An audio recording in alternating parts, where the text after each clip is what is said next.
Hello friends, and welcome back to this course titled as British Poetry.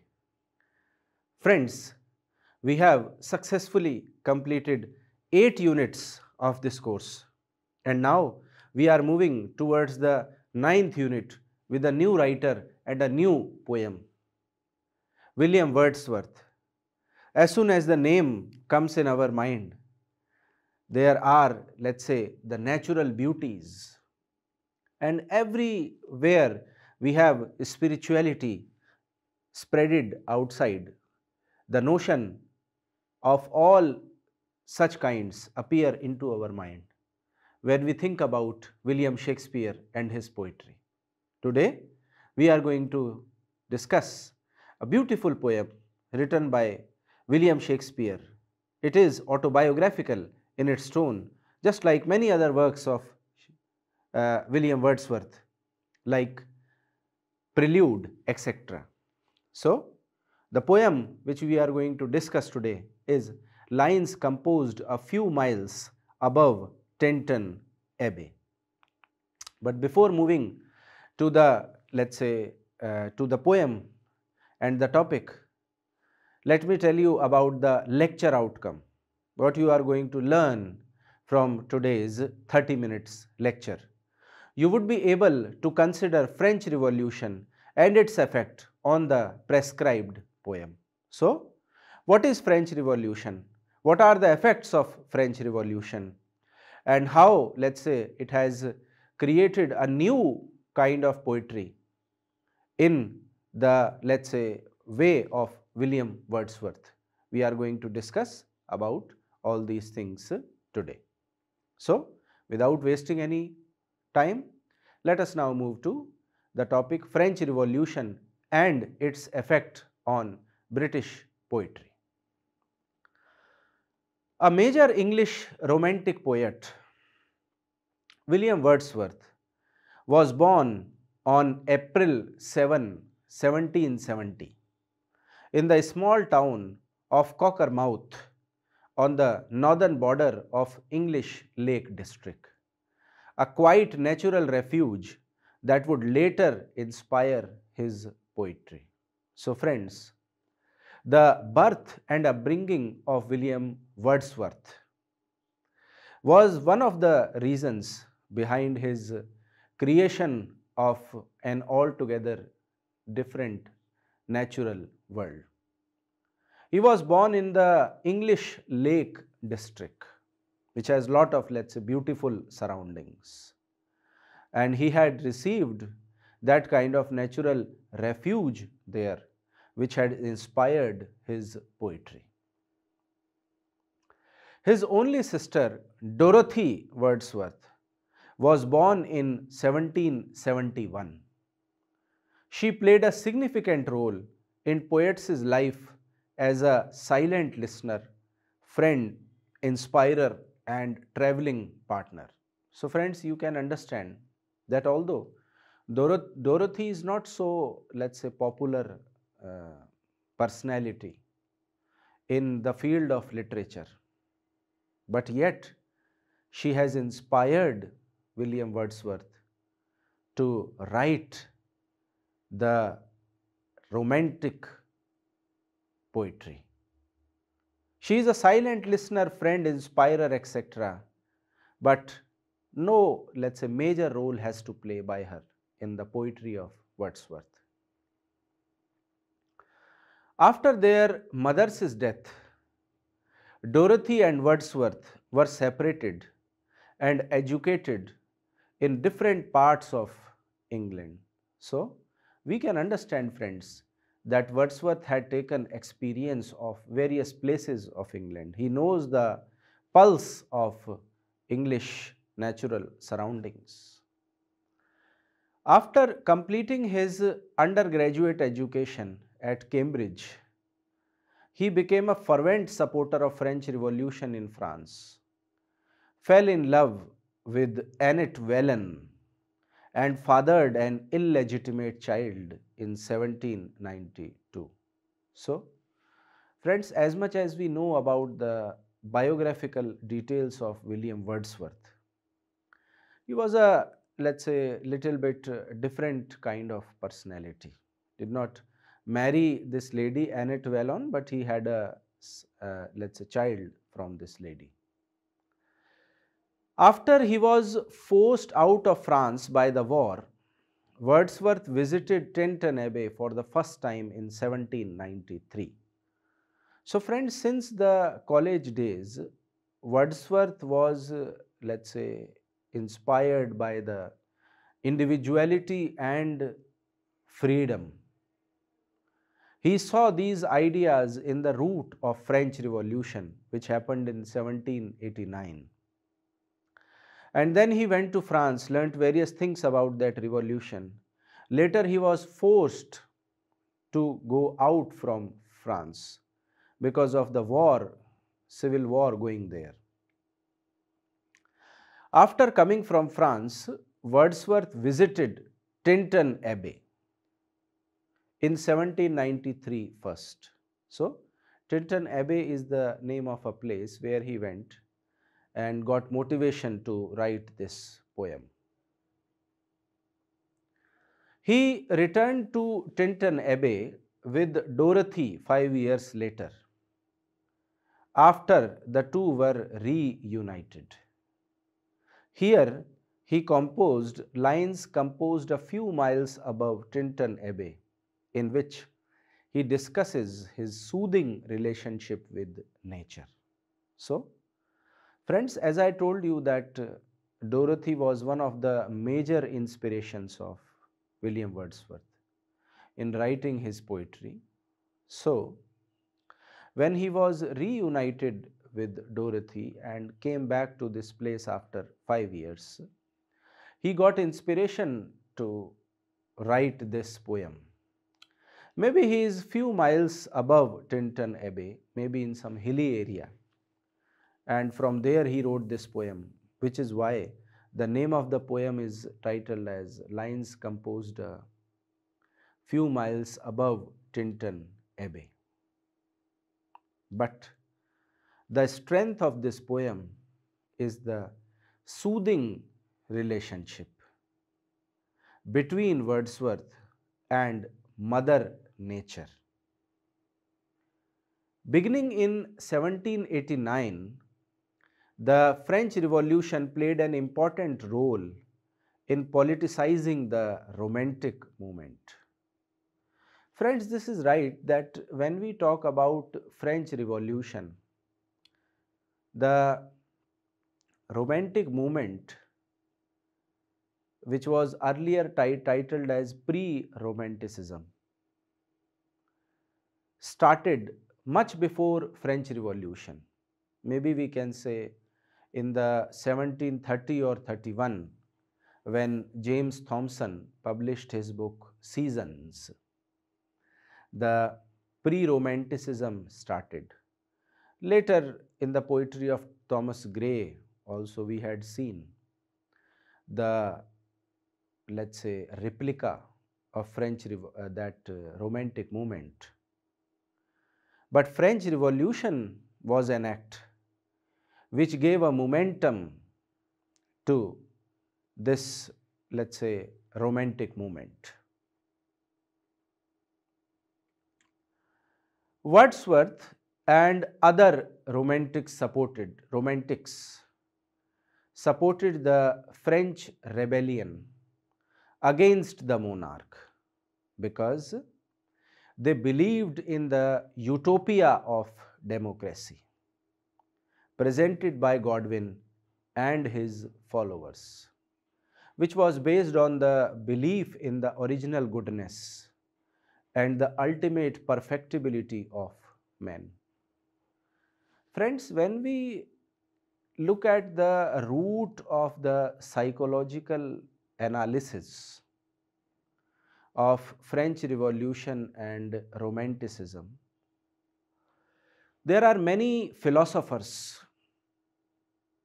who helped in developing these kind of ideas. And I must tell you that when a movement arises, when a new age, let's say, emerges into literature, It doesn't happen because of the contribution of one person or one event, but it is a mixture of many circumstances, incidents, personalities happening together and changing the psychology of the common people towards the new movement. When we, let's say, talk about this French rebellion, which was supported by romantics against the monarchy, the reason was that these people, romantic people, loved the utopia of democracy. They wanted the elected government. They do not want to be governed by any monarch. And these ideas of utopia of democracy are given by Godwin, William Godwin, and his followers.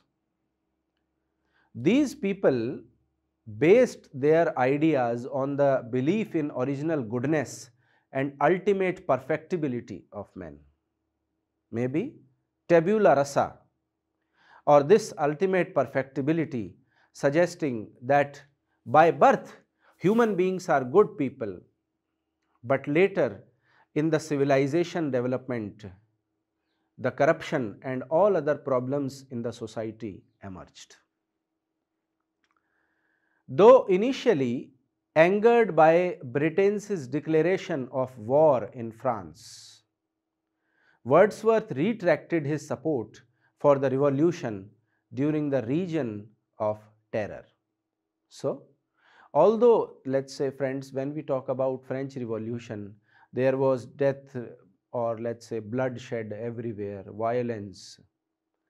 But behind that anger by British declaration of war on France, Wordsworth, let's say, kept on continuously supported this French Revolution.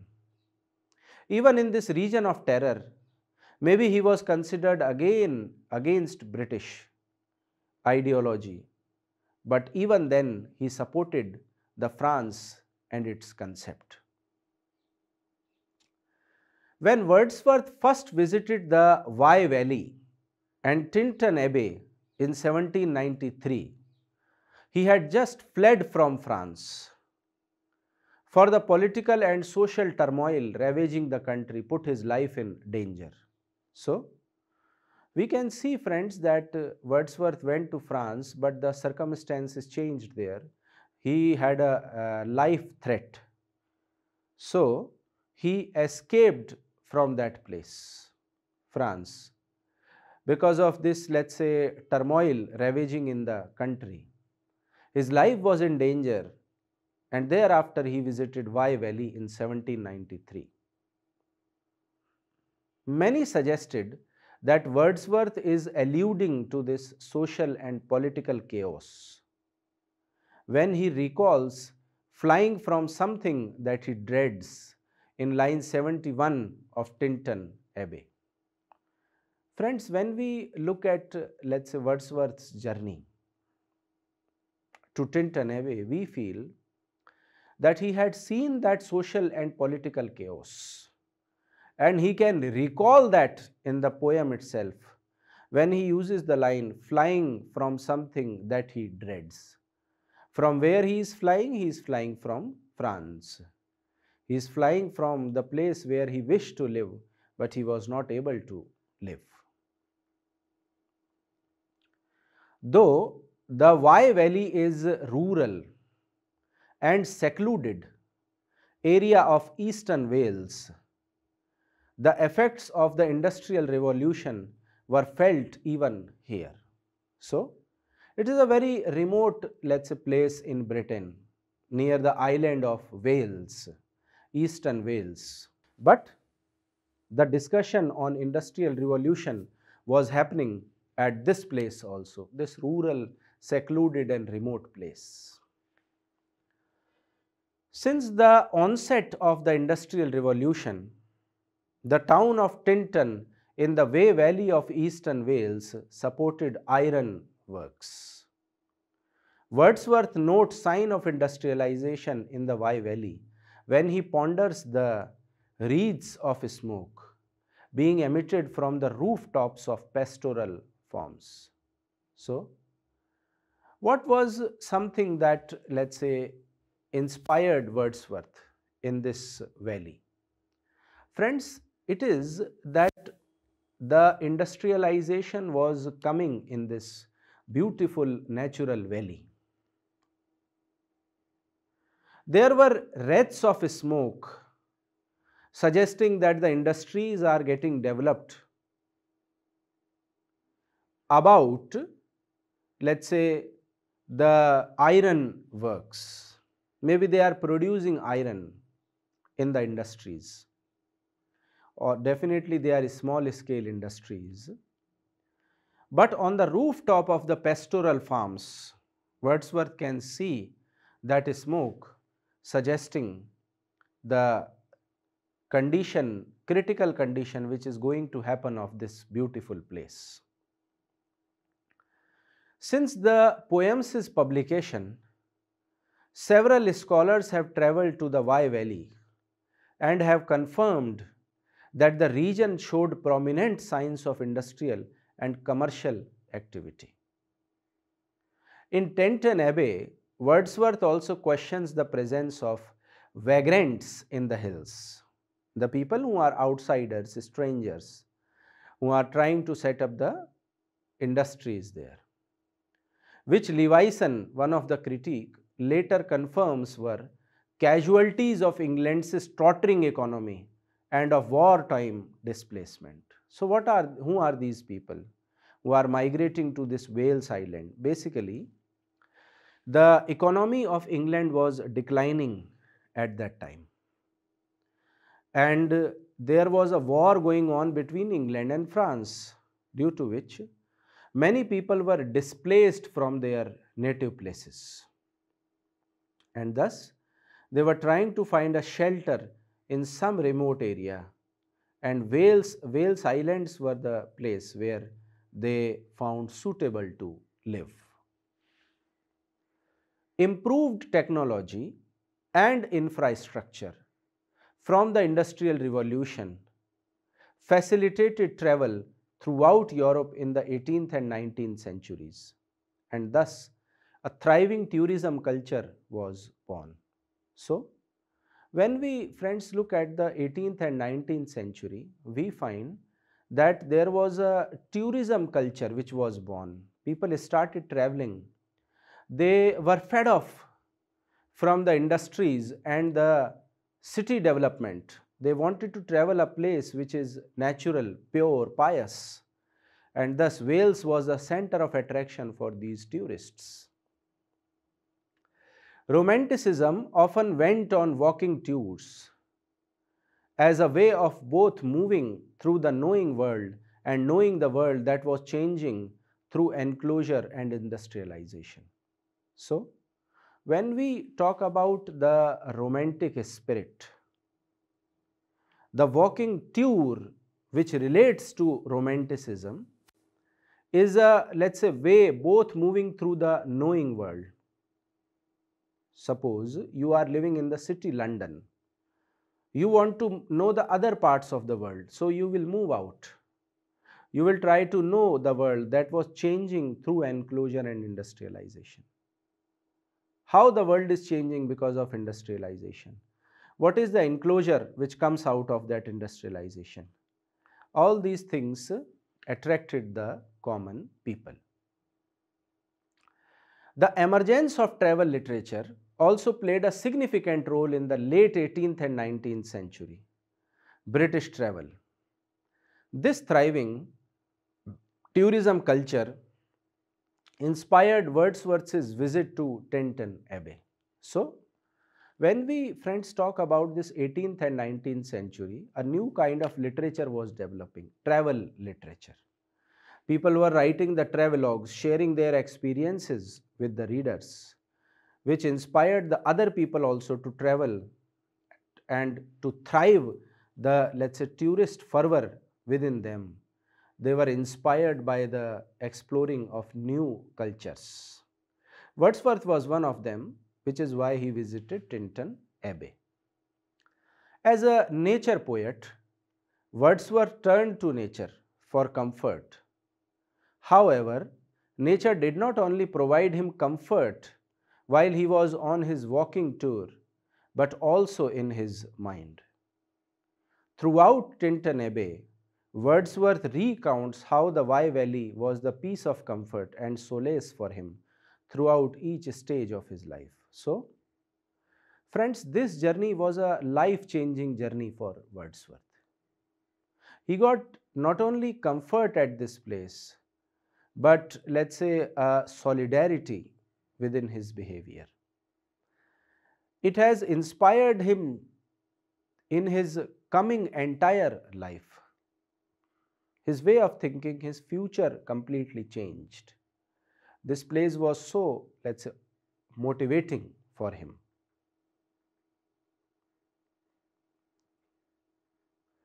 He particularly recalls how the Wye Valley functioned as his sanctuary when he was flying from something he dreads, likely after his tumultuous experience in France in 1793. Friends, when Wordsworth came to Wye Valley, he was, let's say, very depressed. He wanted to run away from his life. So he came to this place. Writing Tintern Abbey 5 years later, he comments on how the valley now offers a comforting and sobering welcome that allows him to meditate on the still sad music of humanity. These are the lines, friends, which I am quoting from the poem, suggesting the sad music of humanity. Why, let's say, humanity is changing. Even when Wordsworth is not physically present in the valley landscape, the memories of the geography and topography, as well as the feelings of comfort elicited by them, as present in his mind. When seeking comfort from the darkness, many shapes of joyless delight and fever of the world, Wordsworth turns to his memories of Wye landscape and the comfort it provides him while there. How oft in spirit have I turned to thee, O sylvan Wye. So, when we, friends, read this poem, we see that this place has touched the spirit of Wordsworth. When he says that he is trying to come out from the darkness of cities, or when he says many shapes of joyless daylight. So, where are these shapes taking place? In the Wales, in the Tintern Abbey.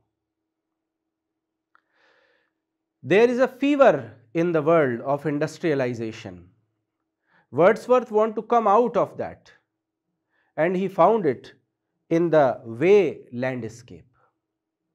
How oft in spirit have I turned to thee? He says, how often my spirit wanted to turn to this place, come to that place again. O sylvan Wye, O beautiful Wye, unmemorable Wye, I want to come to this place again and again and again. The landscape reignites his unremembered pleasure, the comfort he found in it. Friends, when we move further in the poem, Wordsworth uses a word, unremembered pleasure.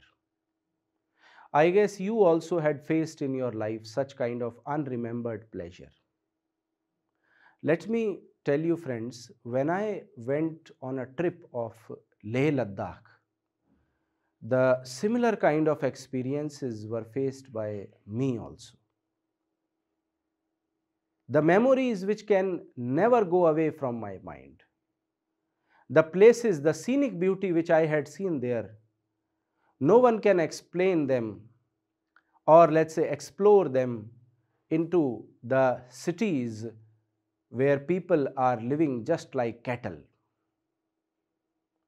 You can only feel those experiences when you go to those places. And in the same way I felt, like William Wordsworth is facing or feeling when he went to this place, Tintern Abbey.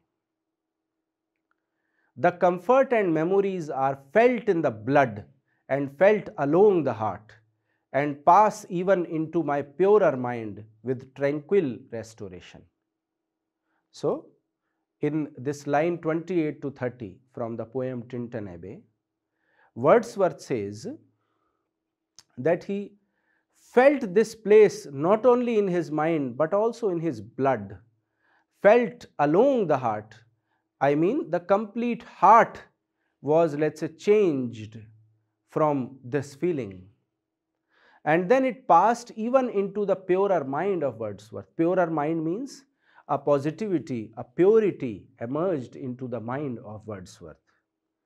This kind of tranquil restoration, restoration means a new mind emerged, a new Wordsworth emerged from the old Wordsworth. The body completely changed, the mind completely changed. Wordsworth cannot explain those feelings into words.